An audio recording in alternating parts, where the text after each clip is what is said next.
मध्ये महाभारतम् अद्वैतामृतवर्षिणीं भगवतीम् अष्टादशाध्यायिनीम् अम्ब त्वामनुसन्ददामि भगवद्गीते भवद्वेषिणी वसुदेवसुतं देवं कंसचाणूरमर्दनं देवकी परमानन्दं कृष्णं वन्दे जगद्गुरुं मूकं करोति वाचालं पङ्गुं लङ्घयते गिरिं यत्कृपातमहं वन्दे परमानन्दमाधवम्। ॐ सहना भवतु सहनौ भुनक्तु सह वीर्यं करवावहै तेजस्विनावधीतमस्तु मा विद्विषावहै। ॐ शान्ति शान्ति शान्तिः। हरिः ॐ श्री गुरुभ्यो नमः। हरिः ॐ। Shloka number 54, page number 52-53। Arjun उवाच स्थितः प्रज्ञस्य का भाषा समाधिस्तस्य केशव स्थितधि किं प्रभाषेत किमासीत व्रजेत किम्। श्री भगवानुवाच प्रजहाति यदा कामान् सर्वान् पार्थमनोगतान्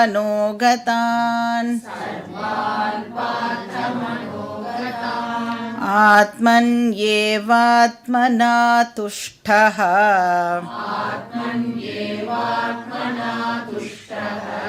स्थितः प्रज्ञस्तदोच्यते।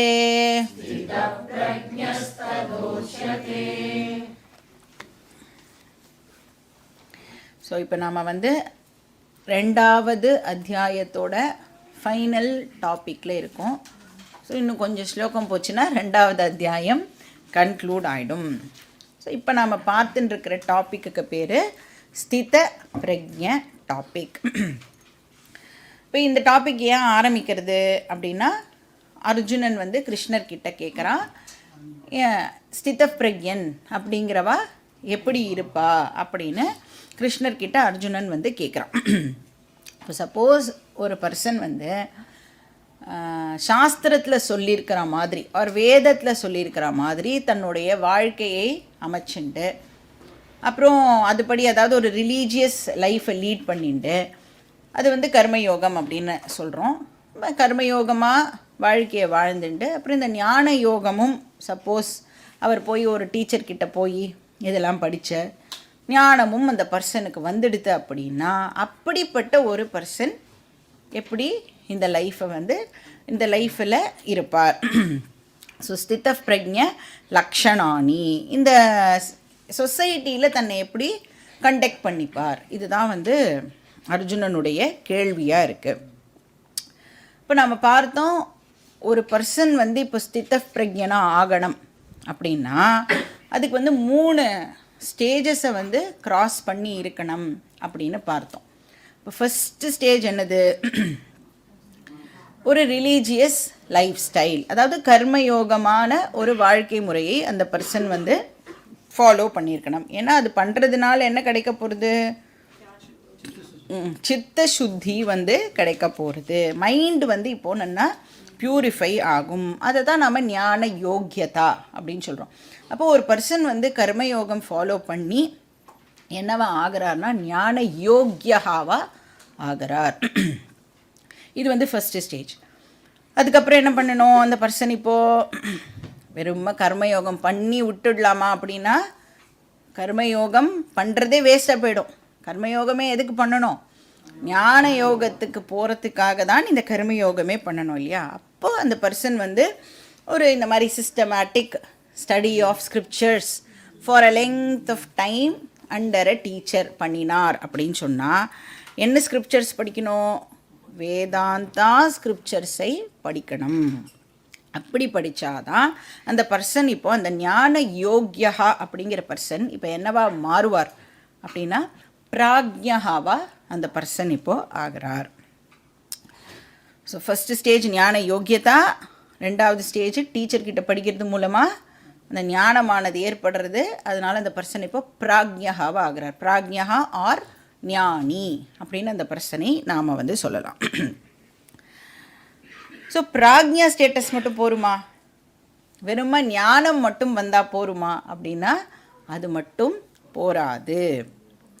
ஏன் அப்படின்னா இப்போ இந்த அறிவு வந்து எங்கே இருக்கும் அப்படின்னா வெறும் புத்தியில், நம்மளுடைய இன்டலெக்டில் எங்கேயோ ஒரு மூளையில் இந்த அறிவானது இருக்கும். அப்போ மூணாவது ஸ்டேஜ் என்ன அப்படின்னா இந்த இன்டெலெக்சுவல் நாலெட்ஜை இப்போ என்னவா மாற்றணும், இமோஷனல் ஸ்ட்ரெங்க்த்தாக இப்போ அந்த நாலெட்ஜை நாம் கன்வெர்ட் பண்ணணும். ஏன், அது மாட்டுக்கு நாலெட்ஜ் தானே, நாலெட்ஜாக இருந்துட்டு போட்டோமே, எதுக்கு அதை இமோஷனல் ஸ்ட்ரெங்க்த்தாக இப்போ மாற்றணும். அதுக்கு என்ன பார்த்தோம், நம்ம எவ்ரிடே டிரான்சாக்ஷன்லாம் பண்ணுறோம்ல, பேசுகிறோம், சிரிக்கிறோம், அழறோம், நிறைய பேரோட விவகாரங்கள்லாம் பண்ணுறோம். அப்படி எல்லாம் பண்ணும் பொழுது நம்மளுடைய எந்த பர்சனாலிட்டி இன்டராக்ட் பண்ணுறது, இமோஷனல் பர்சனாலிட்டி தான் இன்டராக்ஷனில் முக்காவாசி நேரம் வேலை பண்ணுறது அப்படின்னு சொல்லலாம். ஒவ்வொரு சிச்சுவேஷனும் நடக்கிறதுல நம்மளுக்கு அந்த சிச்சுவேஷன் எல்லாம் நடக்கும் பொழுது எந்த பர்சனாலிட்டி அஃபெக்ட் ஆகிறது, நம்மளுடைய எமோஷனல் பர்சனாலிட்டி தான் அஃபெக்ட் ஆகிறது. ஸோ அதனால தான் பாதி நேரம் நமக்கு கோபம், இல்லைனா இரிட்டேஷன், இல்லைனா ஒரு சலிப்பு, இதெல்லாம் ஏன் ஏற்படுறது அப்படின்னா முக்காவாசி நேரம் நம்ம மனசாலேயே தான் அடுத்தவாளோட டிரான்சாக்ட் பண்ணிட்டு இருக்கும். ஒன்றுமே வேண்டாம். எக்ஸாம்பிளுக்கு இப்போ வந்து கிளாஸுக்கே வரேன்னு வச்சுக்கோங்களேன். இப்போ நீங்கள் வந்து வெரி ஒபீடியண்ட் ஸ்டூடெண்ட், சரியா, கிளாஸ் வந்து 5 மணிக்கு அப்படின்னா நீங்கள் வந்து 4:45 வந்துடுவேன். 4:45 4:50க்கெலாம் நீங்கள் வந்து உங்களோட ஒரு பிளேஸ் ஒன்று இருக்கும்ல உங்களுக்குன்னு பிடிச்சி வச்சுட்டுருக்கீங்களா, ஆளுக்கு ஒரு பிளேஸு, அந்த மாதிரி ஒரு பிளேஸில் இப்போ சப்போஸ் நீங்கள் உட்காந்துட்டேன்னு வச்சுக்கோங்க, லேட்டாக ஒருத்தர் வரா, எல்லாம் தியான ஸ்லோகம்லாம் சொன்னதுக்கப்புறம் வரான்னு வச்சுக்கோங்க.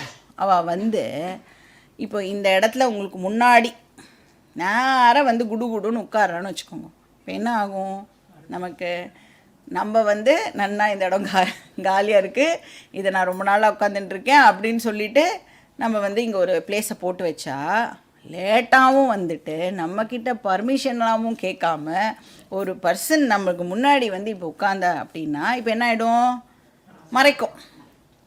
அதனால என்ன ஆகும், கேட்கலாமே, பார்க்கலன்னா என்ன, கேட்கலாமே, ஆனால் கேட்க முடியாது, கிளாஸு கட்டு, அதுக்கு லேட்டாகவே வந்திருக்கலாம். அப்போ என்ன ஆகுறது, அந்த நேரத்தில் நம்மளோட இமோஷனல் பர்சனாலிட்டி வந்து அட்டாக் ஆகிடுறது. அப்போது புத்தியை கொஞ்சம் யூஸ் பண்ணால் கூட சரி பாவம் அவளுக்கு என்ன கஷ்டமோ, ஆனால் பாவம் நம்மள மாதிரி அவளும் கிளாஸ் கேட்க வந்திருக்கா, என்ன தெரியல அவளுக்கு கேட்டுட்டு உட்காரணும்னு தெரியல, இப்படியெல்லாம் யோசிக்க மாட்டோம். என்ன நினப்போம், என்ன திமிரு இருந்தால் இந்த பர்சன் வந்து நான் எவ்வளோ நேரத்துக்கு முன்னாடியே வந்து உட்காந்துட்டுருக்கேன், இவள் கிளாஸ்லாம் ஆரம்பிச்சுட்டு லேட்டாக வந்துட்டு என்ன கிளாஸ் கேட்க விடாமல் வந்து தடுக்கிறா. கிளாஸ் கேட்குறதும் கேட்காததும் இப்போ யார் கையில் இருக்குது, என் கையில் தான் இருக்குது. அப்போ நான் மட்டும் கொஞ்சம் புத்தியை யூஸ் பண்ணிட்டேன்னா எல்லா பிரச்சனையும் என்னால் சால்வ் பண்ண முடியும். ஆனால் மோஸ்ட் ஆஃப் த டைம் நாம் வந்து மனசை மட்டுமே யூஸ் பண்ணுறதுனால ஸோ இந்த எமோஷனல் பர்சனாலிட்டியை இப்போ நாம் வந்து ஸ்ட்ரெங்தன் பண்ண வேண்டியதாக இருக்குது. எப்போ மனசு வந்து எப்போ ஸ்ட்ராங் ஆகும்? அதுக்கு வந்து அறிவு மூலமாக தான் மனசை வந்து நம்மளால் ஸ்ட்ரெங்தன் பண்ண முடியும். அப்போ அந்த நாலெட்ஜை நாம் வந்து இப்போது இமோஷ்னல் ஸ்ட்ரெங்க்த்தாக கன்வெர்ட் பண்ணணும். அந்த மாதிரி அந்த இமோஷ்னல் பர்சனாலிட்டியை நாம் வந்து மாற்றிக்கலை, ட்ரான்ஸ்ஃபார்ம் பண்ணிக்கலை அப்படின்னு சொன்னால் நாலெட்ஜ் இருக்கும், ஆனால் என்னோடய லைஃப்பில் கூடவே பிரச்சனைகளும் கண்டினியூ ஆகும். கிளாஸு கேட்குறதுக்கு முன்னாடி என்னெல்லாம் பிரச்சனைகள் இருந்ததோ, எப்படி நான் ஹேண்டில் பண்ணிகிட்டு இருந்தேனோ, பிரச்சனை கண்டினியூ ஆகும். ஓகே, பிரச்சனைலாம் இப்போ நம்ம ஞானி ஆகிட்டோன்னா பிரச்சனை வராதானா? பிரச்சனைகள்லாம் வரும். பட் என்ன, நான் முன்னாடி எப்படி ஹேண்டில் பண்ணியிருந்தேனோ அப்படியே தான் இப்போவும் கண்டினியூ பண்ணுவேன். அதுக்கு வராமலே இருக்கலாமே இல்லையா? இப்போ நான் வந்தேன், புரிஞ்சுட்டேன் அப்படின்னா அது எனக்கு ஹெல்ப்ஃபுல்லாக இருக்கணும். என்னோடய டே டு டே லைஃபுக்கு இந்த நாலேஜ் எனக்கு ஹெல்ப்ஃபுல்லாக இருக்கணும். ஸோ அந்த கன்வர்ஷனுக்கு இப்போ நாம் கொஞ்சம் டைமை ஸ்பெண்ட் பண்ணணும். பிராக்ஞா டு ஸ்தித பிரக்ஞாவாக அந்த பர்சன் ஆகணும். பிரக்ஞா டு ஸ்தித பிரக்ஞா. பிராக்ஞா அப்படின்னா அறிவுன்னு அர்த்தம், பிரக்ஞா அப்படின்னா ஞானின்னு அர்த்தம். ஸோ பிரக்ஞா டு ஸ்தித பிரக்ஞா அப்படின்னா இப்போது இந்த ஹோல் பர்சனாலிட்டியே இப்போ என்ன ஆகணும் அப்படின்னா இந்த நாலெட்ஜ்லேயே ஊறி போயிருக்கணும்.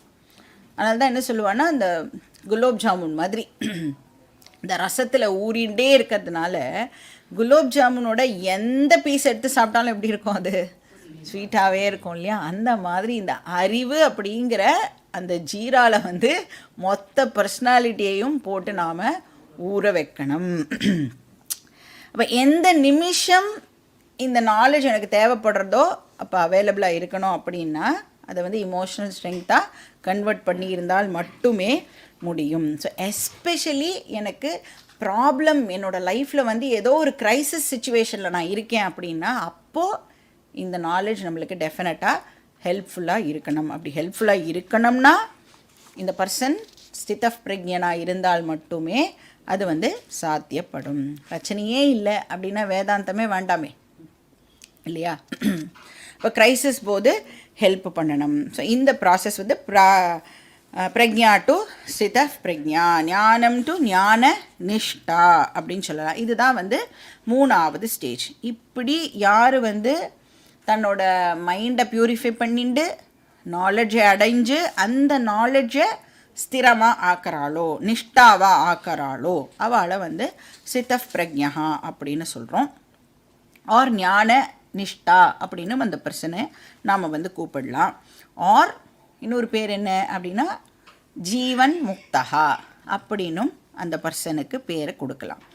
ஸோ எப்படி இருப்பா அப்படின்னா எந்த விதமான ப்ராப்ளம்ஸ்லேருந்தும் தன்னை வந்து இன்சுலேட் பண்ணிக்கிறதுக்கான கெப்பாசிட்டி இந்த பர்சனுக்கு இருக்கும். எப்படி வந்து இப்போ இந்த கரண்ட்டு ஷாக்குலேருந்துலாம் இன்சுலேட் பண்ணிக்கணுன்னா அந்த ரப்பர் க்ளவ் அதெல்லாம் போட்டுக்கிறோமோ அந்த மாதிரி இந்த பர்சனுக்கு என்ன இன்சுலேஷன் இருக்கும்னா ஞானம் அப்படிங்கிற இன்சுலேஷன் இந்த பர்சனை வந்து இம்யூனிட்டியை இந்த பர்சனுக்கு கொடுக்கும் அப்படின்னு சொல்லலாம். இந்த பர்சனுக்கு அந்த ஞானம் ஹெல்ப் பண்ணுறது. அப்போ அர்ஜுனனுக்கு வந்து இந்த மாதிரி இருக்கிற ஒரு பர்சன் தன்னை எப்படி இந்த சொசைட்டியில் கண்டக்ட் பண்ணிப்பார் அப்படிங்கிற டவுட் ஆனது வருது. அதுக்கு ஆன்சர் வந்து கிருஷ்ணர் 55வது ஸ்லோகத்திலேருந்து கொடுக்க ஆரம்பிக்கிறார். ஸோ ஃபஸ்ட்டு ஒரு ஸ்தித பிரக்ஞன் அப்படின்னா எப்படி இருப்பானா அவன்? ஆத்மன்யேவ ஆத்மனா துஷ்டஹா அப்படின்னு ஃபஸ்ட்டு டெஃபினிஷனை கொடுக்குறார். அப்புறம் ஞானி எந்த ஒரு எக்ஸ்டர்னல் ஃபேக்டரையும் டிபெண்ட் பண்ணி இருக்க மாட்டார் அப்படிங்கிறது அந்த ஆத்மன்யேவ ஆத்மனா துஷ்டஹா அப்படிங்கிறதுக்கான அர்த்தம். அகெயின் இங்கே டிபெண்டன்சி எதுவும் இருக்காது அப்படின்னு சொன்னால் ஃபிசிக்கல் டிபெண்டன்சியை மீன் பண்ணலை. ஃபிசிக்கலாக டெஃபினட்டாக இந்த உடம்போடு இருக்கிற வரைக்கும் யாரையாவது எதுக்காவது நாம் டிபெண்ட் பண்ணி தான் ஆகணும். அதை பற்றி இங்கே கிருஷ்ணர் சொல்லலை. ஆனால் என்ன டிபெண்டன்சி இது? இமோஷனல் டிபெண்டன்சி இருக்காது. தன்கிட்டேயே தானாகவே சந்தோஷமாக இருப்பார் அப்படின்னு அர்த்தம். இப்போ வந்து ஒரு பர்சனுக்கு வந்து கால் ஃப்ராக்சர் ஆகிடுது அப்படின்னு சொன்னால் அந்த பர்சன் வந்து இப்போது நடக்க ஆரம்பிக்கிறார் அப்படின்னா அந்த வாக்கரை பிடிச்சிட்டு நடக்க ஆரம்பிப்பார் இல்லையா? எவ்வளோ காலத்துக்கு வாக்கரையே பிடிச்சின்னு நடப்பார்? அந்த காலுக்கு ஸ்ட்ரென்த் வர வரைக்கும் வாக்கரை பிடிச்சி நடப்பார். சப்போஸ் காலுக்கு ஸ்ட்ரென்த் வந்துடுதுன்னா வாக்கரோடு நடக்கிறது ரொம்ப கஷ்டமாக இருக்கும் இல்லையா? அதனால் இந்த வாக்கரை வந்து ரிமூவ் பண்ணிவிடுவார். ஸோ நேச்சுரலாகவே வந்து அந்த வாக்கரை வந்து ட்ராப் பண்ணிவிடுவார். ஸோ இந்த இடத்துல வந்து காம அப்படின்னு பார்த்தோம் இல்லையா? சர்வ காம தியாகா பிரஜஹாதி யதா காமான் சர்வான் பார்த்த மனோகதான் சர்வான் காமான் பிரஜஹாதி. அப்போ இந்த இடத்துல வந்து காம அப்படின்னு சொன்னால் இமோஷனல் வாக்கர் அப்படின்னு நாம் அண்டர்ஸ்டாண்ட் பண்ணிக்கணும். இப்போ நமக்கு வந்து வீடு அப்படிங்கிறது டெஃபினட்டாக ஒரு இமோஷனல் வாக்கர்.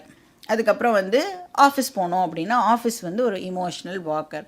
காலேஜில் படிக்கிறோன்னா காலேஜ் வந்து ஒரு இமோஷ்னல் வாக்கர். ஒவ்வொரு நேரத்தில் நாம் என்ன பண்ணுறோம், ஒவ்வொரு வாக்கரை பிடிச்சிட்டு தான் நம்மளோட லைஃப்பில் வந்து டிரான்சாக்ஷன் எல்லாம் பண்ணிட்டுருக்கோம்.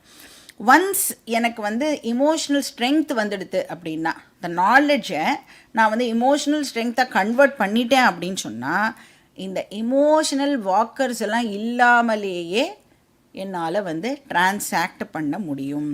பூரணத்துவம் வந்துடுது அப்படின்னு சொன்னால் காமத்தியாகா நேச்சுரலாக நமக்கு நடக்கும். இப்போ இது வந்து ஞானியோடைய ஒரு ட்ரேட். சர்வான் காமான் பிரஜஹாதி. காம அப்படின்னு சொன்னால் என்ன மாதிரியான காமன ஆசை இல்லையா? என்ன விதமான ஆசை அப்படின்னா, நம்ம மனசை போட்டு அரிச்சுட்டே இருக்கும்ல ஒரு ஆசை. இது வந்து எனக்கு நடக்கலைன்னா என்னால் வந்து என் லைஃப்பில் ஏதோ அச்சீவ் பண்ணாத மாதிரியே இருக்கும் அப்படியெல்லாம் ஒரு ஆசை இருக்கும்ல, அந்த மாதிரி ஆசைகள் எல்லாம் ஞானிக்கு இருக்காது. அதான் எங்கே போனாலும் துரத்தாமல் பின்னாடியே வருமே, அந்த மாதிரி ஆசைகள் எல்லாம் ஞானிக்கு இருக்காது. தொந்தரவு பண்ணிகிட்டே இருக்கிற ஆசை இருக்காது. இப்போ ஞானி வந்து ஆசையை நிறைவேற்றிக்கிறதுக்கு எஃபர்ட் எல்லாம் போட்டு பயங்கரமாக ட்ரைலாம் பண்ணி எத்தனை வாட்டி ட்ரை பண்ணாலும் ஃபெயிலியர் தான், அதனால இந்த ஆசையை துறந்தேன் போ அப்படின்னு எல்லாம் ஞானி எந்த ஆசையையும் ட்ராப் பண்ணுறது இல்லை. அப்போ எதனால் ட்ராப் பண்ணுறார்? Out of maturity, out of knowledge. இப்போ ஃபஸ்ட்டு டெஃபினிஷன் வந்து ஆத்மன்யேவ ஆத்மனா துஷ்டஹா அப்படின்னா யார் வந்து இமோஷனலி இண்டிபெண்ட்டாக இருக்காளோ அவளை நாம் வந்து ஸ்திதஃப் பிரஜ்ஞா அப்படின்னு சொல்கிறோம். ரெண்டாவது வந்து பிரஜஹாதி சர்வான் காமான் அப்படின்னா ஆசை அற்றவர். லிட்ரலாக ட்ரான்ஸ்லேட் பண்ணணும்னா பிரஜஹாதினா ட்ராப் பண்ணுறதுன்னு அர்த்தம். சர்வான் காமான்னா எல்லா காமங்களையும் ட்ராப் பண்ணுறவர் அப்படின்னு அர்த்தம். இப்போ இந்த இடத்துல வந்து எல்லா காமங்கள் ஒரு எல்லா ஆசைகள் அப்படிங்கிறத நாம் வந்து ப்ராப்பராக அண்டர்ஸ்டாண்ட் பண்ணிக்கணும். ஏன்னா சாஸ்திரத்தில் 2 விதமான ஆசை பற்றி சொல்லப்படுறது. ஆசையிலேயே வந்து 2 வகையான ஆசை இருக்குது. ஒன்று வந்து அலவுடு டிசையர். இப்போ நமக்கு உடம்புல கொலஸ்ட்ரால் இருந்ததுன்னு வச்சுக்கோங்க, அந்த எல்டிஎல் ஹெச்டிஎல் அப்படின்னு 2 பிரிப்பா தெரியுமா? ஒன்று வந்து குட் கொலஸ்ட்ரால், ஒன்று வந்து பேட் கொலஸ்ட்ரால். அது என்ன கொலஸ்ட்ரால்லே குட் கொலஸ்ட்ரால் பேட் கொலஸ்ட்ரால், அந்த மாதிரி எல்டிஎல் வந்து பேட் கொலஸ்ட்ரால், ஹெச்டிஎல் வந்து குட் கொலஸ்ட்ரால். அந்த மாதிரி குட் ஆசை பேட் ஆசை அப்படின்னு சாஸ்திரம் வந்து ஆசையையே வந்து 2ஆக பிரிக்கிறது. அதாவது குட் ஆசை அப்படின்னா அலவுடு, இது இந்த ஆசைகளெல்லாம் வந்து நமக்கு ஆசைப்படலாம் அப்படின்னு அனுமதி கொடுக்கறது. அப்போ எதெல்லாம் அலவுடு அப்படின்னு தெரிஞ்சிடுதுன்னா நாம் வந்து எக்கச்சக்கமாக ஆசைப்பட்டு அந்த ஆசைகளெல்லாம் நாம் வந்து இப்போ நிறைவேற்றிக்கலாம். அப்போ எதெல்லாம் அலவுடு அப்படின்னு எப்படி தெரிஞ்சுக்கிறது அப்படின்னா அதுக்கும் சாஸ்திரம் வந்து நமக்கு கைடு பண்ணுறது. அந்த ஆசை வந்து ஒரு 3 கண்டிஷனை சாட்டிஸ்ஃபை பண்ணிது அப்படின்னா அதெல்லாம் அலவுடு டிசையர்ஸ். 2 விதமான ஆசை இருக்குது, ஒன்று அலவுடு ஒன்று நாட் அலவுடு. அந்த அலவுடுன்றது தெரிஞ்சுக்கிறதுக்கு 3 கண்டிஷன்ஸை சாஸ்திரம் வந்து கொடுக்கறது. அந்த 3 கண்டிஷனையும் சாட்டிஸ்ஃபை பண்ணிடுதுன்னா நாம் வந்து அந்த ஆசையை வந்து படலாம், நிறைவேற்றிக்கலாம். என்னது ஃபஸ்ட்டு கண்டிஷன்? அந்த ஆசை லெஜிட்டிமேட் டிசையராக இருக்கணும். அப்படின்னா தார்மீகமான ஆசையாக அது இருக்கணும். அதர்மமாலாம் நாம் ஆசைப்படக்கூடாது. இப்போ தார்மிக் டிசையர் அப்படின்னா, ஃபார் எக்ஸாம்பிள், இப்போ எனக்கு ஒரு குழந்தை இருக்குது அப்படின்னா அந்த குழந்தைய நான் நல்ல விதமாக வளர்க்கணும் அப்படின்னு ஆசைப்படுறதுல தப்பே கிடையாது. அது வந்து ரொம்ப ரொம்ப தார்மீகமான ஆசை. குட் பேரண்ட்டாக நான் இருக்கணும் அப்படின்னு ஆசைப்படுறது வந்து தார்மீகமான ஆசை. நான் என்னெல்லாம் டியூட்டி பர்ஃபார்ம் பண்ணுறேனோ அதெல்லாம் ஒழுங்காக பண்ணணும் இப்படிலாம் ஆசைப்படுறது வந்து லெஜிட்டிமேட். இப்போ வீடு வாங்கணும், வீடு வாங்கிட்டு நான் வந்து வசதியாக இருக்கணும், ரொம்ப ரொம்ப நார்மலான ஒரு தார்மீகமான ஆசை. ஆனால் நான் வீடு வாங்கிறதுக்கு இன்னொருத்தரை வந்து ஹர்ட் பண்ணி தான் நான் வீடு வாங்குவேன் அப்படின்னு சொன்னால் அது டெஃபினட்டாக வந்து அதர்மிக் ஆசையாக ஆகிடும். அதனால் ஃபர்ஸ்ட் கண்டிஷன் வந்து லெஜிட்டிமேட் டிசையர் ஆர் தார்மீகமான ஆசை. ரெண்டாவது வந்து மாடரேஷன். மாடரேட்டாக இருக்கணும் அந்த ஆசை. அதாவது ரெண்டு எக்ஸ்ட்ரீம் இருக்கு இல்லையா, ஒன்று வந்து டூ மச், இன்னொன்று வந்து எதுவுமே இல்லாமல், அந்த மாதிரி இல்லாமல் நடுவில் இருக்கிறதுக்கு தெரியணும். இப்போ வந்து வீடு வாங்கணுங்கிற ஆசையை எடுத்துக்கோங்களேன். எவ்வளோ வீடு வாங்கினா நமக்கு திருப்தி ஆகும்? முதல்லலாம் சின்னதாக வீடு இருக்கும், அதுலேயே 14-15 பேர், ஒரே ஒரு பாத்ரூம், அவ்வளோதான் இருக்கும், அதுலேயே எல்லாராலையும் இருக்க முடிஞ்சுது. இப்போ வந்து 3 பெட்ரூம் 4 பெட்ரூம் இருந்தால் கூட நமக்கு வந்து அந்த திருப்தியை வந்து அது கொடுக்க மாட்டேங்குது. அது என்ன, இப்போ யாராவது சொந்தக்காரெல்லாம் வந்து அவளுக்கு ஒரு தனி பெட்ரூம் வித் பாத்ரூம் ஃபெசிலிட்டி எல்லாம் கொடுக்க வேண்டியதாக இருக்குது. அப்போ நமக்கு என்ன தோன்றுது, ஓ இதை விட இன்னும் பெருசாக வீடு இருந்தால் இன்னும் நிறையா பேரை வந்து நாம் அக்காமடேட் பண்ணலாமோ. இப்போ அந்த திருப்தி அப்படிங்கிறது நமக்கு ஏற்பட மாட்டேங்குது. திருப்தின்னா இதை விட இன்னும் பெட்டராக இருந்தால் நல்லா இருக்குமோ. அது கூட ஒரு நல்ல விஷயத்துக்கு தானே ஆசைப்படுறோம் இல்லையா. இப்போ இதை விட இன்னும் பெட்டராக இருக்கலாம் அப்படின்னு நமக்கு தோன்றுறது. அப்போ என்ன ஆகிடும், ஏன் வந்து இது தப்புன்னு சொல்கிறது சாஸ்திரம், இதை விட பெட்டர் இதை விட பெட்டர் அப்படின்னு நீ போயிட்டே இருந்தேன்னா எப்போ நீ வந்து இந்த மாதிரி விஷயங்களுக்கெல்லாம் காது கொடுப்ப? இப்போ வீடு வந்து 3 பெட்ரூம் வீடு வச்சுட்டு இருக்கோம், நிறைய சொந்தக்காரா இருக்கா, 3 பெட்ரூம் பத்த மாட்டேங்கிறது. இமீடியட்டாக நமக்கு வந்து ஒரு 4 பெட்ரூம் வீட்டுக்கு போனால் நல்லாயிருக்கும், சரி வேறு எங்கேயாவது பார்க்கலாம் அப்படின்னா இப்போ என்ன பண்ண ஆரம்பிச்சிடுவோம், நம்மளோட எனர்ஜி முழுக்க இப்போ 4 பெட்ரூம் வீடு தேடுறதுல போயிடும். கிளாஸு அது இதெல்லாம் வந்து நம்மளுக்கு ஞாபகமே வராது. சாஸ்திரம் சொல்கிறது, நீ எவ்வளோ பெரிய ஆளாக இருந்தாலும், எவ்வளோ பிஸி பர்சனாக இருந்தாலும், நீ பிரைம் மினிஸ்டராக கூட இரு, நீ யாராக இருந்தாலும் சாஸ்திரம் படிக்கிறதுக்கு நீனு டெஃபினட்டாக டைமை ஒதுக்கியே ஆகணும் அப்படின்னு சொல்கிறது. இப்போ இது படிக்கிறதுக்கு நமக்கு நேரம் கிடைக்கணும் அப்படின்னு சொன்னால் நம்மளோட ஆசைகளெல்லாம் மாடரேட் பண்ணினால் மட்டுமே நம்மளால் வந்து இந்த மாதிரி விஷயங்களுக்கு டைமை கொடுக்க முடியும்.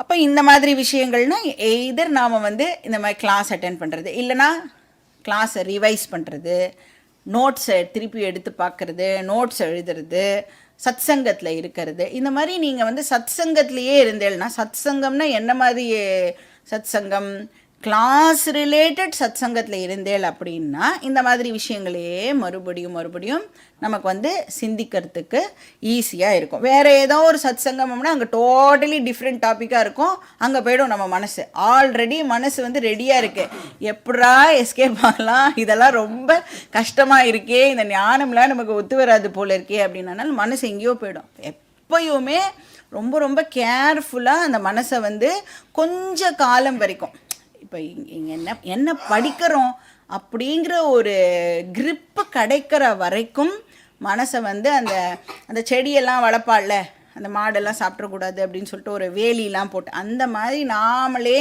நமக்கு வந்து ஒரு வேலியை போட்டுண்டு கொஞ்ச காலம் அப்படி இருந்துட்டோன்னா கொஞ்சம் நம்ம வந்து ரூட்டெல்லாம் நல்லா ஃபார்ம் ஆகிடுது அப்படின்னா யாருனாலையும் நம்மளை வந்து ஒன்றுமே பண்ண முடியாது இல்லையா. அப்போ நம்ம ஆசைகளும் எப்படி இருக்கணும், மாடரேட்டாக, இந்த எக்ஸ்ட்ரீமும் இருக்க வேண்டாம், எதுவுமே வேண்டாம்னு சொல்ல வேண்டாம், இன்னும் வேணும்னு சொல்ல வேண்டாம், மாடரேட்டாக நம்மளோட ஆசைகள் இருக்கலாம். அப்படி இருந்ததுன்னா அது வந்து அலவுட் டிசையர் அப்படின்னு சொல்கிறது. ஏன்னா மாடரேட்டாக இருந்தால் மட்டும்தான் ஸ்பிரிச்சுவல் க்ரோத்துக்கு நம்மளால் வந்து டைம் கொடுக்க முடியும். இல்லைனா மெட்டீரியல் விஷயத்துக்கே வந்து நம்மளோட டைம் அண்ட் எனர்ஜி வேஸ்ட்டாக போயிடும். ஸோ அது என்னவா வேணா இருக்கட்டும், வீடாக இருக்கலாம், பணமாக இருக்கலாம், ஆஃபீஸில் நீங்கள் வந்து இன்னும் மேலே மேலே மேலே மேலே பொசிஷன், எவ்வளோ பொசிஷன் மேலே மேலே போனாலும் நமக்கு இதை விட இன்னும் பெட்டர், இதை விட இன்னும் பெட்டர், இப்படி தான் கிடைக்க போகிறது இல்லையா? இப்படி தான் நம்மளோட மனசு ஆசைப்பட போகிறது. அப்படி அந்த மாதிரி ஹையர் பொசிஷனுக்கு போயிட்டால் என்ன ஆகும்? ரெஸ்பான்சிபிலிட்டிஸ் ரொம்ப ஜாஸ்தியாக போய்டும். இந்த மாதிரி விஷயங்களுக்கு நம்மளால் டைமை ஸ்பெண்ட் பண்ணவே முடியாது. அதனால் வந்து moderation is very very important. அப்போது கிளாஸுக்கு டெஃபினட்டாக நம்மளால் டைம் கொடுக்க முடியணும். சாஸ்திரம் சொல்கிறது, நீ 100 கம்பெனிக்கு கூட முதலாளியாக இருந்துக்கோ, ஆனாலும் நீ சாஸ்திரம் படித்து தான் ஆகணும். நீ வந்து பிஸி அப்படிலாம் சொல்ல முடியாது. நம்ம ஆல்ரெடி பார்த்தோம், பெரிய பெரிய ராஜாக்கள்லாம் கூட வந்து அந்த ராஜ்ய பரிபாலனம் பண்ணிண்டே இந்த ஞான விஷயங்கள்லையும் வந்து அவள் ஈடுபட்டிருந்தா அப்படின்னு இந்த ஜனக்கர் மாதிரியான ராஜாக்கள்லாம் இருக்கா அப்படின்னு நாம் பார்த்தோம். இப்போ ஸ்ரவணம் மனனம் நிதித்தியாசனம் பண்ண முடியறதா? கீதா கிளாஸ் அட்டெண்ட் பண்ண முடியறதா? இல்லை அதுக்கு பதிலாக வேறு ஏதோ ஒரு ஆசை இருக்குது, அதை போய் அடையிறதுக்கு என் மனசு விரும்புகிறதா? அதுதான் செக் பாயிண்ட். நம்மளோட ஆசை அலௌடா நாட் அலௌடா அப்படின்னு தெரிஞ்சுக்கிறதுக்கு. 3வது கண்டிஷன் வந்து அந்த ஆசைகள் எல்லாமே எப்படி இருக்கணும் அப்படின்னா நான் பைண்டிங் டிசையர்ஸாக இருக்கணும், பந்தப்படுத்தாத ஆசையாக இருக்கணும். அதனது பந்தப்படுத்தாத ஆசை, பைண்டிங் நான் பைண்டிங் அப்படின்னு 2 இருக்குது. என்ன வித்தியாசம் பைண்டிங்க்கும் நான் பைண்டிங்க்கும்? இப்போ வந்து நான் படுற ஆசை, என்கிட்ட ஒரு ஆசை இருக்குது, அது வந்து பைண்டிங் ஆசையாக இருந்ததுன்னு வச்சுக்கோங்களேன். அது என்ன பண்ணுவோன்னா என்னை மென்டலாக அஃபெக்ட் பண்ணுறதுக்கான கெப்பாசிட்டி அந்த ஆசைக்கு இருக்கும். இப்போ பைண்டிங் டிசையர் இருக்குது, நான் வந்து அதை அடையிறதுக்காக ஒர்க் பண்ணுறேன். எனக்கு தெரியாதில்ல இப்போ அது நிறைவேறுமா நிறைவேறாதா. ஏன்னா நமக்கு தெரியும் ரிசல்ட் வந்து நம்மளுடைய டிபார்ட்மெண்ட் இல்லை. ஏன் ரிசல்ட் யாருடைய டிபார்ட்மெண்ட்டு? கர்மண்யேவாதிகாரஸ்தே மா பலேஷு கதாச்சன. அப்போ ரிசல்ட் வந்து டோட்டலாக என்னுடைய கண்ட்ரோலில் இல்லை. இப்போ வந்து நம்மளுடைய லைஃபே எடுத்துக்கலாமே. இப்போ நம்மளுடைய குழந்தைகளுடைய லைஃப்பை பற்றி விதவிதமாக பிளான் போட்டு வச்சுருப்போம், கரெக்டாக? இப்படி தான் இருக்கணும், அப்படித்தான் இருக்கணும். இப்போ வந்து இந்த கோர்ஸ் அவள் சூஸ் பண்ணினா அவளுக்கு வந்து பெட்டராக இருக்கும். இல்லைனா இந்த மாதிரி ஏதாவது யூபிஎஸ்சி எழுதணும், இந்த மாதிரி எக்ஸ்ட்ராவாக ஏதாவது இதெல்லாம் பண்ணணும் அதெல்லாம் பண்ணணும். அப்புறம் இந்த யூனிவர்சிட்டி ஜாயின் பண்ணால் நல்லாயிருக்கும். அப்புறம் வேறு ஏதாவது ஒரு வெளிநாட்டுக்கு அனுப்பிச்சு இப்படி படிக்க வைக்கணும், பிஜி பண்ண வைக்கணும், மாஸ்டர்ஸ் பண்ண வைக்கணும். அப்போது அந்த மாதிரிலாம் பண்ணினோன்னா அந்த பையனோ பொண்ணோ வந்து ஒரு நல்ல வேலை கிடைக்கும், நல்லா வந்து லைஃப்பில் செட்டில் ஆவா, நம்மளையும் நன்னா பார்த்துப்பா அப்படின்னு எல்லாம் நம்ம வந்து ஒரு பெரிய பிளான் எல்லாம் போடுவோம்.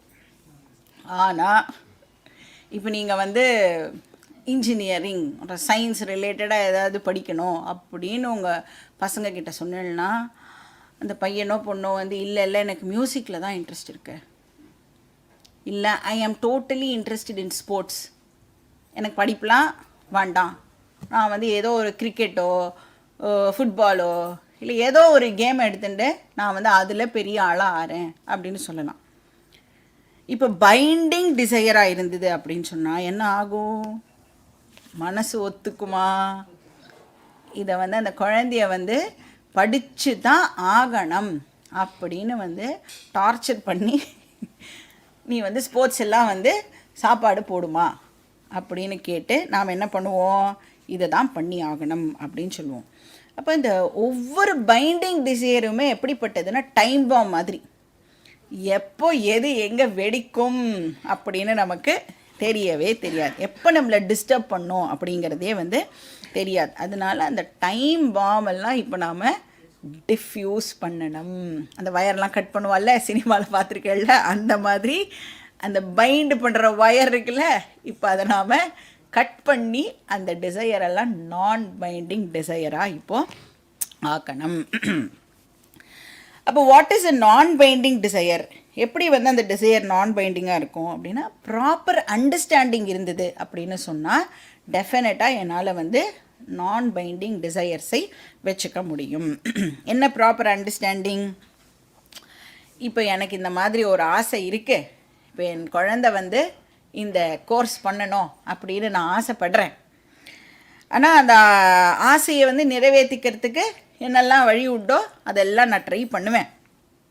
அப்படியெல்லாம் பண்ணினா கூட எனக்கு தெரியாது அந்த ஆசை நிறைவேறுமா நிறைவேறாதா. இப்போ சப்போஸ் நிறைவேறாமல் போச்சுன்னா, ஏன்னா நிறைவேறாமல் போகிறதுக்கான சான்சஸும் இருக்குங்கிறது எனக்கு புரியறது. அப்படி நிறைவேறாமல் போச்சுன்னா என் மனசு வந்து பாதிக்காமல் இருக்கிறதுக்கு பகவானே நீ வந்து எனக்கு சக்தியை கொடு, அதை வந்து தாங்கிக்கிறதுக்கான சக்தியை எனக்கு கொடு. ஏன்னா நிறைவேறலாம் நிறைவேறாமலும் போகலாம் அப்படிங்கிற அறிவு இருந்துடுது அப்படின்னு சொல்லிட்டாலே அந்த ஆசை என்ன ஆகிடுறது, நேச்சுரலாகவே நான் பைண்டிங் டிசையராக ஆகிடுறது, பந்தப்படுத்தாத ஆசையாக அது ஆகிடுறது. இந்த மென்டல் ப்ரிப்பேர்ட்னஸ் இருக்குல்ல, அதுதான் வந்து அந்த டைம் பாம்பை வந்து டிஃப்யூஸ் பண்ணுறது. ஸோ நாம் வந்து நான் பைண்டிங் டிசையர்ஸை தாராளமாக வந்து வச்சுக்கலாம். இதெல்லாம் வந்து அலவுடு டிசையர்ஸ் அப்படின்னு வந்து சாஸ்திரம் நமக்கு சொல்கிறது. இப்போ கூட தான் கிளாஸ்க்கு கிளம்பும்பொழுது யாராவது வந்துடலாம், கிளாஸ்க்கு வரணும்னு ரொம்ப ஆசையாக கிளம்புறோம். அப்போ என்ன பண்ணுறோம், வாங்கோ வாங்கோ கிளாஸ் எல்லாம் அப்புறம் பார்த்துக்கலாம் அப்படின்னு போய்ட்றோம்ல. அப்படி போகாமல் என்ன பண்ணணும், நீங்கள் உட்காந்து டிவி பார்த்துட்டே இருங்கோ, இந்த 1 ஹவரில் நான் கிளாஸை முடிச்சுட்டு வந்துடுறேன். ஸோ பைண்டிங் டிசையர்ஸ் இருக்கக்கூடாது, நான் பைண்டிங் டிசையர்ஸாக நாம் வந்து மாற்றிக்கிறதுக்கு கற்றுக்கணும். ஸோ இந்த மாதிரி காமா இருக்கு இல்லையா, இந்த மாதிரி டிசையர்ஸை சாஸ்திரம் வந்து சுத்த காமா அப்படின்னு அதுக்கு பேர் கொடுக்குற. இப்போ 3 கண்டிஷன்ஸையும் சாட்டிஸ்ஃபை பண்ணுற டிசையரை சுத்த காமா அப்படின்னு சொல்கிறோம். என்ன 3 கண்டிஷன்? தார்மீகமான ஆசை, மாடரேட்டான ஆசை, நான் பைண்டிங் ஆசை. இந்த 3 கண்டிஷனையும் சாட்டிஸ்ஃபை பண்ணிட்டுனா அது சுத்த காமா. இப்போ வந்து சங்கராச்சாரியாரை எடுத்துட்டோன்னு வச்சுக்கோங்களேன். இப்போ சங்கராச்சாரியாருக்கு கூட தான் ஆசை இருந்தது. என்ன ஆசை இருந்தது? இந்த மாதிரி பகவத்கீதாவுக்கு பாஷ்யம் எழுதணும் அப்படிங்கிற ஆசை இருந்தது. அப்போ இதை நம்ம பாஷ்யம் பண்ணினோம் அப்படின்னா, இதுக்கு கமெண்ட்ரி கொடுத்தா இது படிக்கிறது மூலமாக நிறைய பேருக்கு வந்து பலனானது கிடைக்க போகிறது அப்படின்னு ஒரு ஆசை இருந்ததுனால தானே அவர் வந்து எழுதினார். அந்த ஆசை எப்படிப்பட்ட ஆசை? நான் பைண்டிங் டிசையராக இருந்தது. எழுதியே ஆகணும், நான் எழுதினாதான் உலக மக்கள் எல்லாரும் வந்து உருப்பிடுவா அப்படின்ற மாதிரியெல்லாம் அவருக்கு எந்த விதமான எக்ஸ்பெக்டேஷனும் டெஃபினட்டாக இல்லை. இன்ஃபேக்ட் பகவானுக்கே கூட ஆசை இருந்தது. உபனிஷத்தை சொல்கிறது, சோ காமயத பகுஸ்யாம் பிரஜாயேயேதி சதபோதப்யத சதபஸ்தப்த்வா இதகும் சர்வம் அஸ்ருஜத அப்படின்னு தைத்திரிய உபனிஷத் சொல்கிறது. இப்போ பகவான் வந்து ஆசைப்பட்டு தான் இந்த கிரியேஷன் இப்போ வந்திருக்கு.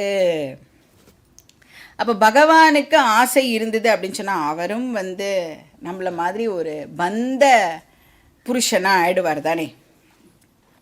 இப்போ ஞானி அப்படின்னா டிசையர்லெஸ் பர்சன் அப்படின்னு சொல்லிட்டு, அப்போ பகவானுக்கு ஆசை இருக்குது அப்படின்னு வேதம் எப்படி சொல்கிறது? இப்போ சங்கரர் வந்து இந்த கொஸ்டினை தானே ரேஸ் பண்ணி அதுக்கு ஆன்சரும் கொடுக்குறார் பாஷ்யத்தில். பகவானோட ஆசை, ஞானியோட ஆசை, இதெல்லாம் சுத்த காமா. அது அந்த டிசையரெல்லாம் இந்த 3 கண்டிஷன்ஸையும் சாட்டிஸ்ஃபை பண்ணுற டிசையர்ஸ், அதனால அலவுட் அப்படின்னு சங்கரர் வந்து சொல்கிறார். அப்போ இந்த ஞானியோ ஆர் இந்த சிதப் பிரக்ஞா இவெல்லாம் இருக்கா இல்லையா, இவெல்லாம் வந்து எப்படி தன்னோட லைஃப்பை வந்து இப்போ லீட் பண்ணுவா அப்படின்னா, இந்த 5 சீரீஸ் மேட்ச் இருக்கும்ல, என்ன 5 மேட்ச் சீரீஸா, ஓகே 5 மேட்ச் விளையாடணும் அப்படின்னு இருக்குன்னு வச்சுக்கோங்களேன். அதில் வந்து அவள் ஆல்ரெடி வந்து 3ல் ஜெயிச்சிருப்பா. இப்போ பாக்கி 2 விளையாடணுமா வேண்டாமா? எப்படி விளையாடுவா? 4வது 5வதையும் ஜாலியாக விளையாடுவா. ஏன்னா ஆல்ரெடி வின்னு, ஆல்ரெடி சக்ஸஸ் முடிஞ்சு போச்சு. அப்போ எப்படி விளையாடுவா? ஜாலியாக விளையாடுவா. அந்த மாதிரி தான் ஞானி தன்னோட லைஃபை லீட் பண்ண. எல்லா டிரான்சாக்ஷனுமே எப்படின்னா அந்த 5 மேட்ச் மாதிரி 3 மேட்ச்சில் ஆல்ரெடி வின்னு. வந்தால் வராட்டா போகிறது. 4வது மேட்ச்சு வின் பண்ணாலும் ஓகே, வின் பண்ணலைனாலும் ஓகே. சரி 3 மேட்ச்சு தான் ஜெயிச்சாச்சே, அதனால் எதாவது காமா சோமான்னு விளையாடுவாளானா காமா சோமான்னு விளையாட மாட்டா. ஏன்னா அதுலேயே ரெக்கார்டெல்லாம் பிரேக் பண்ணணுமே. இதுக்கு முன்னாடி நான் இவ்வளோ ரன்ஸ் எடுத்திருக்கேன் அப்படின்னா இன்னும் கொஞ்சம் கூட ரன்ஸை இன்க்ரீஸ் பண்ணுறதுக்கான சான்சஸும் இருக்கு இல்லையா. அப்போ அதையும் பெட்டராக இன்னும் எப்படி பண்ணுறது அப்படிங்கிறதையும் பார்ப்பா. ஜெயிச்சா ஓகே, ஜெயிக்கலைனாலும் நோ ப்ராப்ளம். ஸோ ஆத்மன்யேவ ஆத்மனா துஷ்டா. எக்ஸ்டர்னல் ஃபேக்டர்ஸை பேஸ் பண்ணி நான் இல்லை, இமோஷனலி ஐ ஆம் இண்டிபெண்ட். ஸோ இதுதான் ஒரு ஞானியுடைய ட்ரெய்ட். அப்போ ஒரு ஞானியுடைய ஹோல் லைஃபே அந்த 4th மேட்ச் மாதிரி தான் இருக்கும். பிரஜஹாதி யதா காமான். இப்போ அசுத்த காமாவை ஞானி ட்ராப் பண்ணிடுவார். நேச்சுரலாகவே அந்த அசுத்த காமா ஞானியை விட்டு போயிடும். பைண்டிங் டிசையர்ஸ் எதுவும் ஞானிக்கு இருக்காது. ஸோ இந்த இடத்துல பிரஜஹாதி சர்வான் காமான் அப்படின்னா பைண்டிங் டிசையர்ஸும் அசுத்த காமாவும் ஞானியை விட்டு போயிடுறது அப்படின்னு நாம் அண்டர்ஸ்டாண்ட் பண்ணிக்கணும். இப்போ இந்த ஸ்லோகம் ஒரு சூத்திர ஸ்லோகம் அப்படின்னு இதை சொல்லுவாள், பீஜ ஸ்லோகம் அப்படின்னு சொல்லுவாள். ஏன்னா இதிலேருந்து கிருஷ்ணர் இப்போ எடுத்து ஒன்றா நமக்கு இதனுடைய எக்ஸ்பேண்ட் பண்ணி ஞானியை பற்றின இன்னும் நிறைய விஷயங்களை நமக்கு அவர் சொல்ல போகிறார். இதனோட வியாக்கியானம் தான் பாக்கி இருக்கிற அத்தனை ஸ்லோகங்களும். நாம் நெக்ஸ்ட் ஸ்லோகா படிக்கலாம். Shloka number 56, page number 54-55. துக்கேஷ்வனுத்விக்னமனாஹ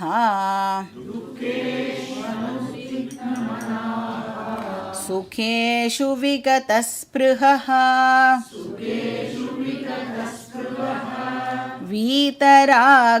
வீதராகபயக்ரோதः ஸ்திததீர்முனிருச்யதே.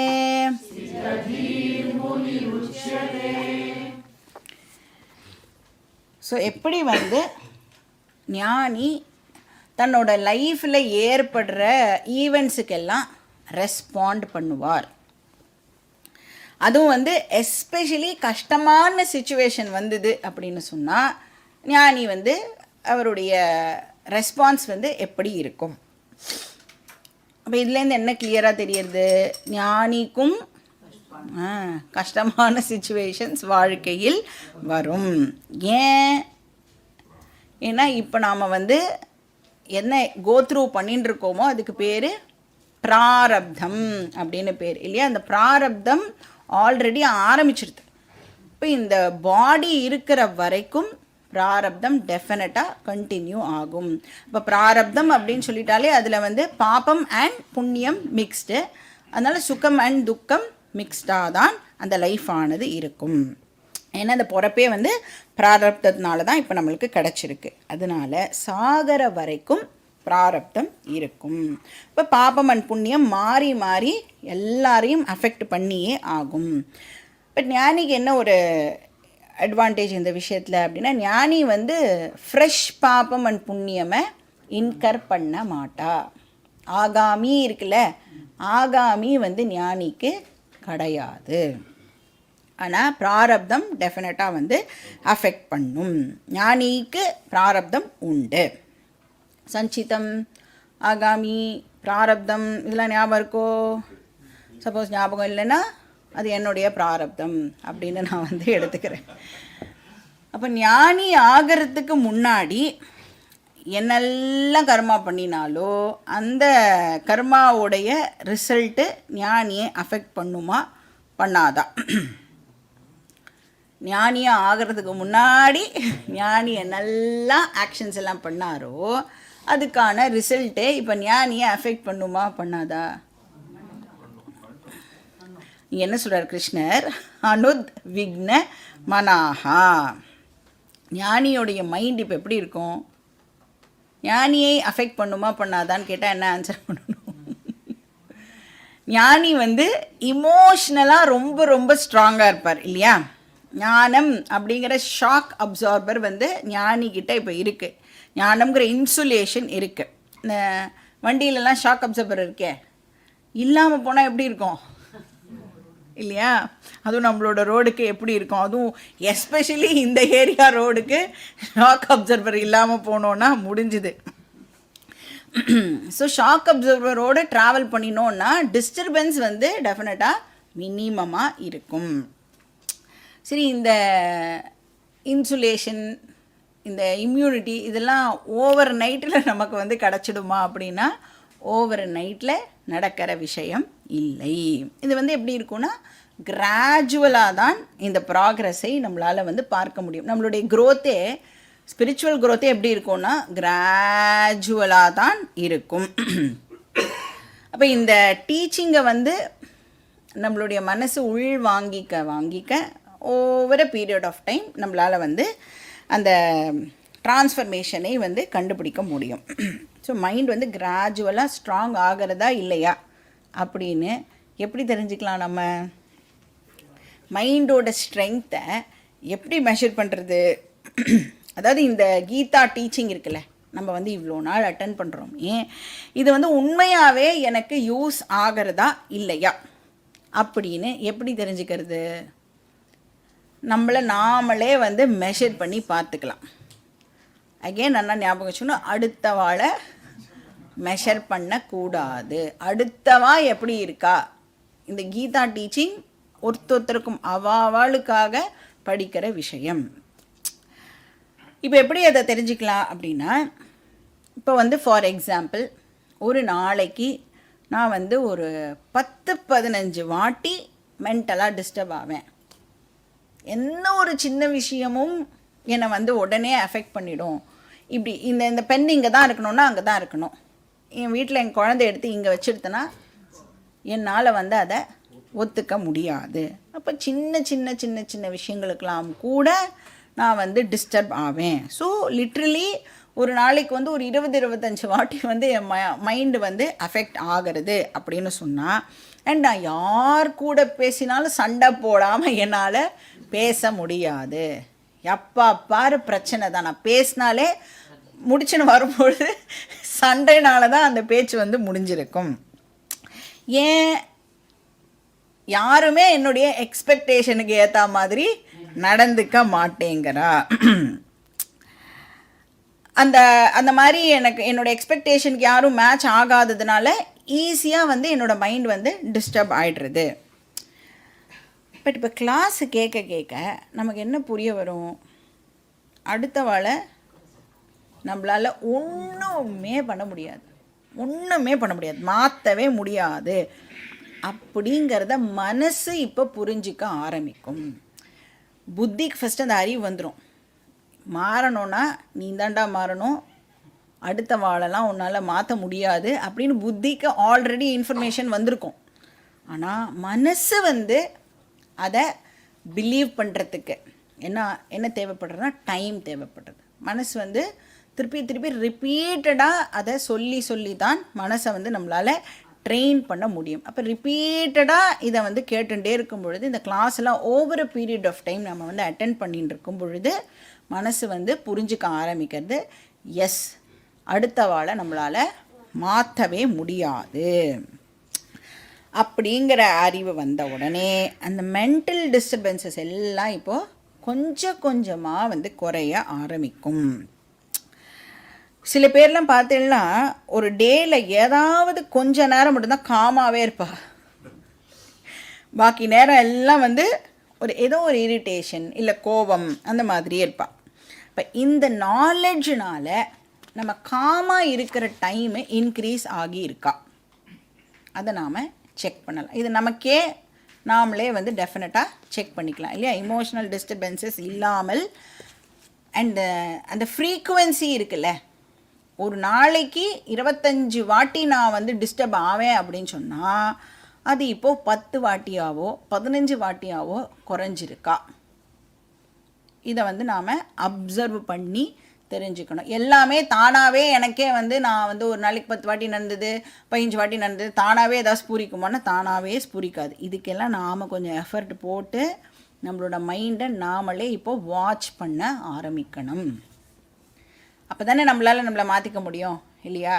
ஏதோ இல்லைன்னா கேட்குற ஒரு விஷயம் தனியாக இருக்கும், நம்ம மாட்டுக்கு ஏதோ ஒன்று பண்ணிகிட்டு இருப்போம். இப்போ கொஞ்சம் அதுக்கு அவேர்னஸோடு இப்போ நான் வந்து இன்றைக்கி பார்க்கலாம் நம்ம அப்படின்னு சொல்லி எத்தனை வாட்டி டிஸ்டர்ப் ஆகிறோம் அப்படின்னு எழுதிக்கோங்க.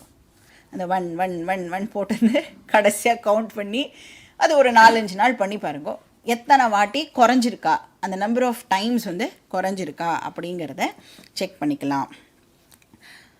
ஸோ அந்த ஃப்ரீக்குவென்சி வந்து டெஃபினட்டாக அறிவு வர்றது மூலமாக அந்த இமோஷ்னல் டிஸ்டர்பன்ஸஸோட ஃப்ரீக்குவென்சி டெஃபினட்டாக குறையும்.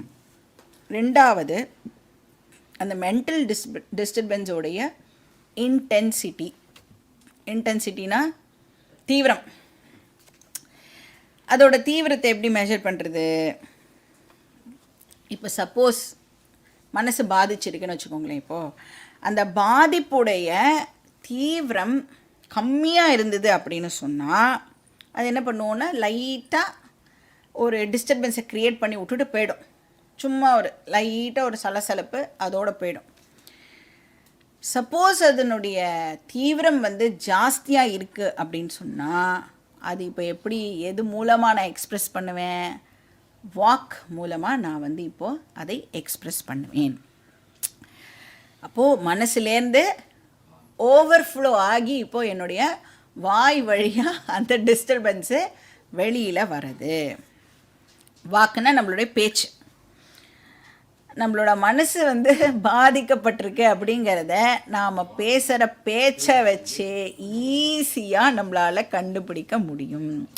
இப்போ நீங்கள் வந்து காமாக இருக்கேன்னு வச்சுக்கோங்களேன், வீட்டில் வந்து ஒருத்தர் வந்து புலம்பின்ண்டே இருக்கா அப்படின்னா நமக்கு தெரியும்ல, பாவம் ஏதோ வந்து அவளோட மைண்டு வந்து இப்போது அஃபெக்ட் ஆகிருக்கு, அதனால தான் அந்த மாதிரி பேசுகிறா. சரி கொஞ்சம் நேரம் கழித்து நம்ம வந்து அவளுக்கு சமாதானம் சொல்லுவோம். கொஞ்சம் அப்படிலாம் நம்ம பரிதாபம்லாம் படுறோம்ல. அப்போது என்ன ஆகுறது? அந்த மென்டல் டிஸ்டர்பன்ஸ் வந்து வாக்கு மூலமாக இப்போது ஓவர்ஃப்ளோ ஆகுறது. அதனால தான் அவள் என்ன பண்ணுவாள், தெரியாமலேயே அந்த அடுத்தவளை ஹர்ட் பண்ணுற மாதிரியான வேர்ட்ஸ் எல்லாம் வந்து யூஸ் பண்ணுவாள். ஏன் நாம் மென்டலாக டிஸ்டர்ப் ஆகியிருக்கோன்னு வச்சுக்கோங்க, ரொம்ப ஜாஸ்தியாக இருந்ததுன்னா அடுத்தவளை ஹர்ட் பண்ணுற மாதிரியான வார்த்தைகள் எல்லாம் கூட தெரியாமல் நாம் யூஸ் பண்ணுவோம். கத்துறது அதெல்லாம் நடக்கும். ஸோ மனசு டு வாக் ஓவர்ஃப்ளோ. இதை விட இன்னும் இன்டென்சிட்டி சப்போஸ் ஜாஸ்தியாக இருக்குது அப்படின்னு சொன்னால் என்ன ஆகும்? வாக்கு இந்திரியம்லேருந்து இப்போ அது எங்கே ஓவர்ஃப்ளோ ஆகும் அப்படின்னா உடம்பு முழுக்க ஓவர்ஃப்ளோ ஆகும். அப்போ தான் அந்த உடம்பெல்லாம் நடுங்க ஆரம்பிக்கிறது, வேர்த்து கொட்ட ஆரம்பிக்கிறது. இதெல்லாம் யாருக்கும் நடந்தது? எங்கள் கீதாவில் யாருக்கு நடந்தது? சீதந்தி மமகாத்ராணி முகம் ச பரிசுஷ்யதி வேபதுஷ்ச ஷரீரே மே ரோமஹர்ஷஸ்ச ஜாயத்தேன்னு சொல்கிறான் கிருஷ்ணா. என்னோட உடம்பெல்லாம் நடுங்கிறது, நாக்கெல்லாம் உலர்ந்து போயிடுத்து, என்னால் வந்து காண்டிபத்தை தூக்கிற சக்தி கூட என்னுடைய கைக்கு இப்போ இல்லை. அப்போ அந்த மனசுடைய பாதிப்பு எவ்வளோ தூரத்துக்கு இருந்தால் ஃபஸ்ட்டு புலம்பினானா எல்லா விதமான டீச்சிங்கையும் கிருஷ்ணருக்கு கொடுத்துட்டு அப்புறம் என்ன ஆகிடுறது? அதுக்கு மேலேயும் ஓவர்ஃப்ளோ ஆகி அவனோட உடம்பையே வந்து அது இப்போது அஃபெக்ட் பண்ணிட்டு. அப்போ இன்டென்சிட்டி கம்மியாக இருந்ததுன்னா, இமோஷ்னல் டிஸ்டர்பன்ஸோடைய இன்டென்சிட்டி கம்மியாக இருந்ததுன்னா அது வெறும் மனசை மட்டும் பாதிக்கிறது. கொஞ்சம் ஜாஸ்தியாக இருந்ததுன்னா மனசை தாண்டி வாக்கையும் பாதிக்கிறது. அதை விட ரொம்ப ஜாஸ்தியாக இருந்ததுன்னா வாக்கையும் தாண்டி காயத்தையும் அது வந்து பாதிக்கிறது. காயம் அப்படின்னு சொன்னால் சரீரம் அப்படின்னு அர்த்தம். ஸோ மனம், வாக்கு, காய, இது மூணுமே வந்து அஃபெக்ட் ஆகிறது. இப்போ நாம் வந்து அசஸ் பண்ணிக்கலாம் இன்டென்சிட்டி எப்படி இருக்குது. மனசோடையே நின்றுட்டு போய்டுறதா, இல்லை நாம் வந்து அனாவசியமான வார்த்தைகளை நான் விடுறோமா, இல்லை அப்படியே டென்ஷன்லாம் பிபிலாம் ஷூட்டப் ஆகி உடம்புலாம் வேர்த்து கொட்டி அந்த மாதிரி அளவுக்கு என்னுடைய டிஸ்டர்பன்ஸ் இப்போ இருக்கா இப்படிங்கிறதை நாம் வந்து செக் பண்ணிக்கலாம். ஸோ ஃபஸ்ட்டு வந்து இமோஷ்னல் டிஸ்டர்பன்ஸுடைய ஃப்ரீக்வன்சி, ரெண்டாவது இமோஷ்னல் டிஸ்டர்பன்ஸுடைய இன்டென்சிட்டி, மூணாவது என்னது, என் மனசு வந்து பாதிச்சிருக்கு இப்போது அப்படின்னு சொன்னால் அந்த பாதிப்புலேருந்து வெளியில் வரத்துக்கு நான் எத்தனை டைம் எடுத்துக்கிறேன். அந்த ரிக்கவரி டைம் இருக்குல்ல, அது வந்து குயிக்காக நடக்கிறதா இல்லை கொஞ்சம் டைம் வந்து எனக்கு தேவைப்படுறதா. இன்டென்சிட்டி ஜாஸ்தியாக இருக்கும் பொழுது நேச்சுரலாக மைண்டு வந்து ரொம்ப ரொம்ப வீக்காக இருக்கும். அப்போ ரெக்கவரி பீரியடும் என்ன ஆகிடும், ஜாஸ்தியாக ஆகிடும். ஒரு ஹோல் டே வந்து அந்த விஷயத்தினால அப்செட் ஆகி என்னால் எதுவுமே பண்ண முடியாமல் போயிடும். சில பேர்லாம் இருக்காவெல்லாம் ஹோல் வீக் எடுத்துப்பா, ஒரு விஷயம் வந்து அஃபெக்ட் பண்ணிடுது. இன்னும் சில பிரகஸ்பதிகள்லாம் இருக்காவா 1 month, ஒரு சின்ன விஷயமா இருக்கும், அது போட்டு பெருசாக வந்து இது பண்ணிட்டு என்னால் வந்து ஒன்றுமே பண்ண முடியல, வேறு எதையுமே என்னால் திங்க் பண்ண முடியல அப்படின்னு 1 மாதம் எடுத்துப்பா. அப்போ இந்த ரிக்கவரி பீரியட் குறைய ஆரம்பிக்கணும். அது குறைய ஆரம்பிச்சதுன்னா நமக்கு ஸ்பிரிச்சுவல் க்ரோத் இருக்குது, க்ரோத் இன்க்ரீஸ் ஆகிருக்கு அப்படின்னு நாம் வந்து தெரிஞ்சுக்கலாம்.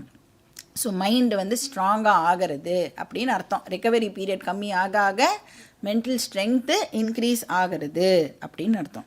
அப்போ இந்த 3மே வந்து குறையிறதா அப்படிங்கிறத நமக்கு நாமே செக் பண்ணி பார்த்துக்கலாம். ஸோ இதை வந்து என்ன சொல்லுவா அப்படின்னா FIR அப்படின்னு சொல்லுவாள். FIR ரிடக்ஷன், ஈஸியாக ஞாபகம் வச்சுக்கிறதுக்காக. ஜென்ரலாக FIRனால் ஞாபகம் இருக்கும்ல நமக்கு, ஃபஸ்ட்டு இன்ஃபர்மேஷன் ரிப்போர்ட். வேதாந்தத்தில் வாட் இஸ் FIR? இமோஷ்னல் டிஸ்டர்பன்சஸோட ஃப்ரீக்வன்சி, இமோஷ்னல் டிஸ்டர்பன்சஸோட இன்டென்சிட்டி, இமோஷ்னல் டிஸ்டர்பன்சஸோட ரெக்கவரி டைம், இந்த 3மே வந்து கம்மியாக ஆகணும். ஸோ FIR ரிடக்ஷன் நடக்கிறதா அப்படிங்கிறத நமக்கு நாமே செக் பண்ணி பார்த்துக்கலாம். இப்போ அந்த ஞானி அப்படிங்கிற பர்சனுக்கு மைண்ட் எப்படி இருக்கும்? Very very strong. அதனால் எப்படி இருப்பார்? துக்கேஷு அனுத்விக்ன மனாஹா. துக்கேஷு அப்படின்னா அந்த கஷ்டமான சூழ்நிலையில் எப்படி இருப்பார் அவர்? எந்த விதமான இமோஷ்னல் டிஸ்டர்பன்ஸும் இல்லாமல் ஞானியால் இருக்க முடியும். அனுத்விக்ன மனாஹானா டிஸ்டர்பன்சஸ் இருக்காது, மனசில் டிஸ்டர்பன்சஸ் இருக்காது. சரி, சுகேஷு சுகமான சூழ்நிலையில் விகத ஸ்பிருஹா எக்ஸைட்டும் ஆக மாட்டார். இந்த எக்ஸைட்மெண்ட் இருக்குல்ல, இது வந்து பாசிட்டிவும் இருக்குது நெகட்டிவும் இருக்குது. இந்த எக்ஸைட்மெண்ட்டில் ஒரு பர்சன் வந்து எலெக்ஷனில் நின்னாராம். எத்தனை வாட்டி நின்னார்னா 27 வாட்டி எலெக்ஷனில் வந்து கான்டெஸ்ட் பண்ணியிருக்கார் அந்த பர்சன். 27 வாட்டியும் தோற்று போயிட்டார். 28வது வாட்டி ஜெயிச்சுட்டார். அந்த எக்ஸைட்மெண்ட் தாங்காமல் பர்சன் செத்தே போயிட்டார். இது வந்து நிஜமாலே நடந்தது. இப்போ வேதாந்தம் சொல்கிறது positive excitement or negative excitement ரெண்டுமே வந்து கெடுதல், நாட் ஹெல்தி அப்படின்னு சொல்கிறோம். அப்போ ஞானி எப்படி இருப்பார்? சுகேஷு விகதஸ்பிருஹா துக்கேஷு அனுத்விக்ன மனாஹா. எந்த சிச்சுவேஷனாக இருந்தாலும் தன்னுடைய நிலையை மறக்காமல் இருப்பார். He is not carried away. விகதஸ்பிருஹா, ஸோ பேலன்ஸ்டாக இருப்பார். வீதராக பயக்ரோதா. வீத அப்படின்னு சொன்னால் ஃப்ரீ ஃப்ரம் அப்படின்னு அர்த்தம். ரஹித அது இல்லாமல் இருக்கிறதுன்னு அர்த்தம். என்னெல்லாம் இல்லாமல் இருக்கும் ஞானிக்கு? ராக பய குரோத. ராகங்கிற வார்த்தையை நம்ம எங்கேயா கேட்டிருக்கோமா? ராகனா அட்டாச்மெண்ட். ஃபர்ஸ்ட் சாப்டரில் பார்த்தோம். சம்சாரத்துடைய டெஃபினிஷனை பார்க்கும் பொழுது ராக சோக மோக அப்படின்னு பார்த்தோம்ல. இங்கே வந்து ராக அப்படின்னோடனே டிசம்பர் சீசன்னு கல்யாணி காம்போச்சின்லாம் நினச்சிட்டு இருக்கக்கூடாது. ராக அப்படின்னா அட்டாச்மெண்ட். அப்போ ஞானிக்கு அட்டாச்மெண்ட் இருக்காது. அட்டாச்மெண்ட் ஏன் ஏற்படுறது ஜென்ரலாக? Very good. டிபெண்டன்ஸ் இருக்கிறதுனால தான் அட்டாச்மெண்ட் ஆனது ஏற்படுறது. அப்போ மைண்டு வந்து வீக்காக இருக்கிறதுனால ஒரு பொருள் மேலே டிபெண்டன்சி க்ரியேட் பண்ணி அதனால நம்மளுக்கு அட்டாச்மெண்ட் ஆனது ஏற்படுறது. ஸோ இப்போ டிபெண்டன்ஸை பேஸ் பண்ணி ஞானி எதனோடையும் வந்து டிபெண்டன்சியை வச்சுக்கவே மாட்டார். அதனால் அவருக்கு பற்று அப்படிங்கிறது இருக்காது. பற்று அப்படின்னு இருந்ததுன்னா நேச்சுரலாக என்னவும் கூட இருக்கும் அப்படின்னா எதிர்பார்ப்பும் டெஃபினட்டாக. அட்டாச்மெண்ட் இருந்ததுன்னா டெஃபினட்டாக எக்ஸ்பெக்டேஷன் இருக்கும். அதனால் வந்து இந்த அட்டாச்மெண்ட் அப்படிங்கிறதே வந்து ஒரு செல்ஃப் சென்டர்டு விஷயம். எனக்கு அட்டாச்மெண்ட் இருக்குது, அதனால் நான் வந்து இன்னொருத்தர்கிட்டேருந்து ஒரு ஸ்பெசிஃபிக் திங்கை நான் வந்து எக்ஸ்பெக்ட் பண்ணுவேன். இதே லவ் இருந்ததுன்னு வச்சுக்கோங்க, அட்டாச்மெண்ட் இல்லாமல் லவ் இருந்தது அப்படின்னு சொன்னால் ஒரு ஸ்ட்ராங் மைண்டு தன்னோட ஸ்ட்ரென்த்தை எப்படி எக்ஸ்ப்ரெஸ் பண்ணும் அப்படின்னா லவ்வாக எக்ஸ்ப்ரெஸ் பண்ணும்.